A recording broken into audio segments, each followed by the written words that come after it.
నమస్తే, welcome to Andhraprabha. నేను తేజస్వి. సమ్మర్లో ఐపీఎల్ సీజన్ జోరుగా సాగుతోంది. ఇటు ప్లేయర్స్ అటు ఫ్యాన్స్ కు ఫుల్ కిక్ ఇస్తోంది. స్టేడియాలో అయితే బ్యాటర్ల నుంచి పరుగుల వరద పారుతోంది. ఇక హైదరాబాద్ లో ఇవాళ మళ్లీ సందడి నెలకొంది. సాయంత్రం ఉప్పల్ స్టేడియంలో హైదరాబాద్ వర్సెస్ చెన్నై మ్యాచ్ జరగనుంది. ఈ మ్యాచ్ పై అభిమానుల్లో భారీ అంచనాలు నెలకొన్నాయి.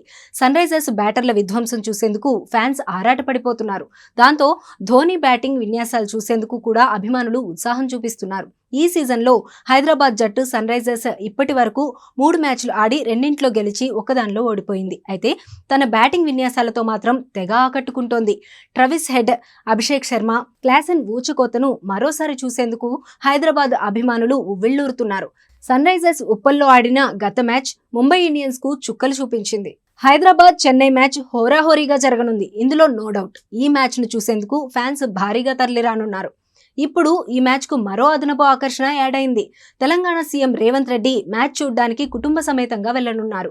ఫ్యామిలీతో కలిసి హైదరాబాద్ జట్టును ఎంకరేజ్ చేయనున్నారు సీఎం. గతంలో సీఎం హోదాలో ఉప్పల్ స్టేడియంకు కేసీఆర్ కూడా వెళ్లారు.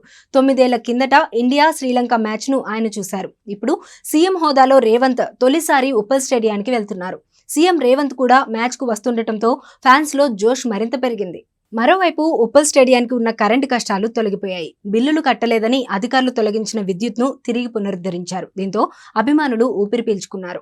హైదరాబాద్ క్రికెట్ అసోసియేషన్ ప్రతినిధులు విద్యుత్ అధికారులతో జరిపిన చర్చలు సఫలమయ్యాయి. దీంతో ఐపీఎల్ మ్యాచ్ ను దృష్టిలో ఉంచుకొని బిల్లులు చెల్లించేందుకు విద్యుత్ అధికారులు ఒకరోజు గడువు ఇచ్చినట్లు తెలుస్తోంది. దీంతో సన్ రైజర్స్ సిఎస్కే మ్యాచ్ కు లైన్ క్లియర్ అయింది.